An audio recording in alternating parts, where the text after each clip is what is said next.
안녕하세요. 전문청능사 신현욱입니다. 제가 계속 영상을 준비하면서 좋은 내용을 말씀드리려고 노력을 많이 하고 있는데, 제가 가만 보니까 어떻게 보면 가장 기본적인 내용들을 제가 하지 않았던 것들이 꽤 있더라고요. 그래서 제가 오늘은 그 중에서 난청의 종류, 그 중에서도 특히 난청의 유형에 대해서 오늘 설명을 드려보겠습니다. 난청이라는 것을 일단은 분류를 할 때는 일단 가장 큰 틀에서는 두 가지로 분류를 해서 볼 수가 있는데, 난청의 정도 그리고 난청의 유형, 이렇게 분류를 할 수가 있습니다. 난청의 정도는 말 그대로 얼마나 많이 소리를 못 듣느냐, 이제 그 심한 정도를 그냥 이제 저희가 분류를 해서 본 건데요.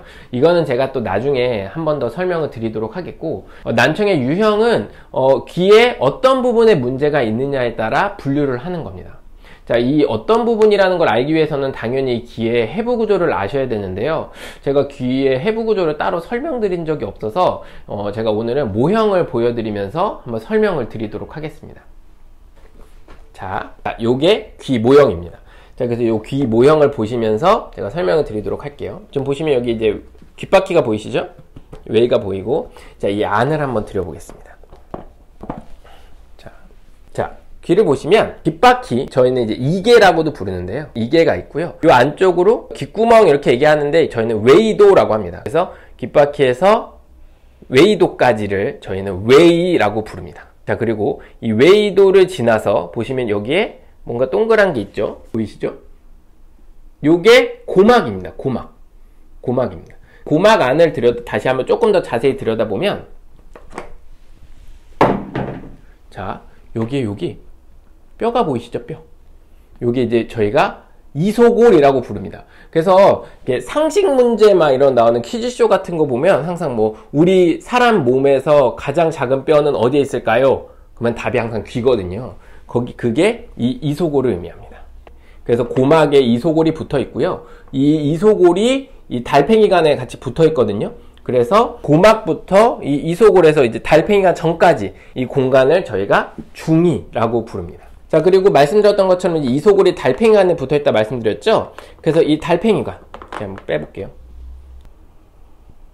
요 달팽이관. 그리고 지금 제가 손으로 잡고 있는 이 부분은 세방고리관이라고 하는데요. 이 세방고리관은 이제 평형 기능을 담당하는 기관이라 여기선 제가 따로 설명드리진 않겠지만, 아무튼 해부구조상 달팽이관과 세방고리관은 연결되어 있습니다.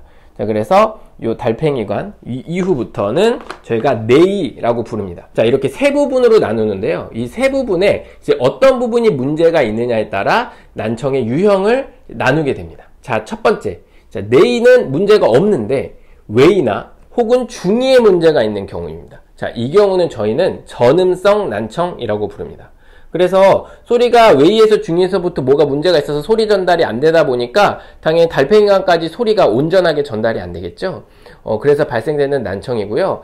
대표적인 질병으로는 뭐 이제 웨이 같은 경우는 귀지가 꽉 막혀서 생기는, 저희가 이구전색이라고 부르거든요. 이제 그런 경우, 아니면 뭐 웨이도에 염증이 생기는 웨이도염, 그리고 중이 같은 경우는 가장 흔한 것이 중이염입니다. 아마 어린 아이 때부터 이제 중이염에 걸려서 고생을 하는 친구들도 많이 있죠. 무조건 이 웨이나 중이에 문제가 생겼을 때는 이비인후과 병원으로 가셔서 외과적인 치료를 받으셔야 됩니다. 자, 그리고 이번엔 반대로 웨이나 중이에는 문제가 없는데 내이에 문제가 있는 경우입니다. 자, 이 경우는 저희는 감각신경성 난청 이렇게 부릅니다. 감각신경성 난청 같은 경우는 대개 이제 노화로 인해서 발생되는 노인성 난청, 그리고 이제 소음으로 인해서 또 발생되는 소음성 난청이 가장 대표적이라고 할 수가 있습니다. 자, 그리고 마지막으로, 자, 이 두 가지가 섞여서 발생되는 경우가 있습니다.